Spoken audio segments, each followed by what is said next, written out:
Many of us are stuck between cultures and traditions. In the Western communities, it's considered taboo for most kids to live with their parents past the age of 18. But in the more conservative or Eastern communities, it's actually the norm for children to live with their parents until they either get married or sometimes even after they tie the knot. So what are the pros and cons of living with your parents after marriage?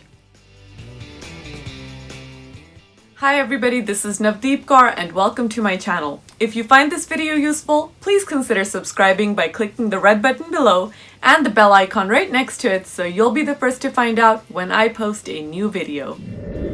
A lot of you have asked me to do more videos on relationships, marriage, and family, so I thought I would talk to you about what it's like to live with your parents or in-laws after marriage. I think many of us are already set in our own ways of thinking when it comes to this. But here's what I've learned through observation and experience over the years. One thing you have to keep in mind when it comes to discussing the issue of living with parents after marriage is that for one spouse, the parents will be their own, and for the other, they'll be the in-laws. And that's where it gets tricky. There's one new person entering into a family that's been established for decades. It's a change for everybody, and that is the most challenging part. So without further ado, here are the pros and cons of living with parents after marriage. Number 1, privacy versus bonding. You as a couple may not get much privacy with your parents living under the same roof as you. This could prevent you from spending quality time together and creating a stronger bond between yourselves. On the other hand, living with parents can give you all opportunities to bond as adults. You might be surprised to see certain sides of your parents and their generation that you never saw or are related to as a child. Number 2, family culture. No matter how similar you think your and your spouse's families are, it's when you begin living together that the differences begin to show and create small ripples that become bigger issues if ignored.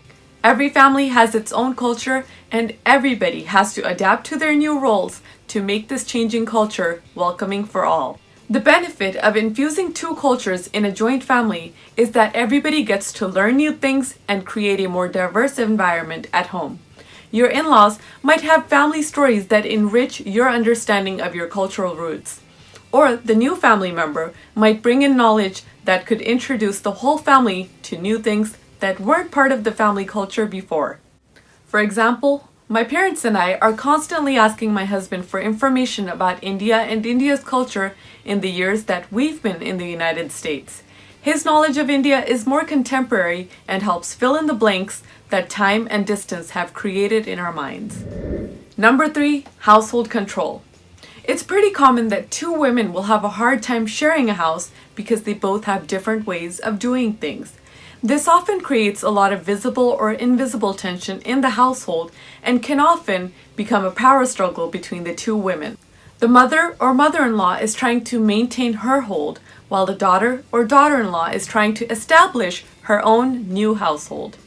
But on the other hand, having more hands on deck can be a godsend when it comes to cooking, cleaning, childcare, and other household chores that may be too much for one woman or a younger couple to balance with busy careers. Number 4, advice. Keep in mind, all that free help comes with a whole shipload of unsolicited advice. Parents will be parents, and they'll never fail to share the wisdom they've gathered through years of experience. The only problem is, some of that experience might be outdated and insignificant in today's time. There's a saying in Punjabi along the lines of seeking advice. They say you should always stop to ask for advice before taking any big steps. And if there's no one to advise you, just ask the walls once. It's basically a reminder to really step back and think twice before you make any major decisions. Younger couples can often be impulsive and impatient, so that older generations' wisdom might just prevent you from making the wrong call. Number 5, money. Money is one of the biggest problem creators in joint families. With two couples in one home, there can be some competition for control of the purse strings, and that can often put a strain on the relationships between parents and children. Yet living with your parents can also be one of your biggest money savers. With more people contributing to one household, there's often a lower risk of falling flat on your face if one of you loses their job. And on the even brighter side, a lower cost of living might help you afford a bigger house, nicer cars, more frequent vacations, and time to pursue your passion projects that might otherwise get buried under the obligations of being an adult. Number 6, support network. What if the boundaries and rules between you and your parents aren't clear?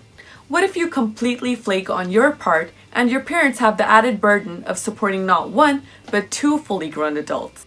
Or what if your parents completely throw all of their responsibilities on your shoulders and just retire? Having a safety net around us at all times can make us a little too comfortable and prevent personal growth. On the other hand, there's the coziness of being in a home where you have your whole family as constant companions for each other, and you're all working towards building a strong support network for everyone in the household. Number 7, long-term relationships. If things aren't going well between you, your parents, and your spouse, you're really putting your relationships at risk of future fallout. There are times when things get so bad that irreplaceable bonds might be cut forever. This could mean that parents, children, and grandparents never get to see each other and benefit from meaningful relationships with the ones that they're related to by birth or marriage. But on the bright side, living in a joint family can really help cultivate multi-generational learning and bonding. Physical closeness is the first step in cultivating emotional closeness. You just can't get the same level of bonding with the family you live with versus the family you see maybe a few times a year. Number 8, society. You're doomed if you do, and you're doomed if you don't. If you choose to live separately from your parents, people might say you're running away from your responsibilities as a child, son-in-law, or daughter-in-law.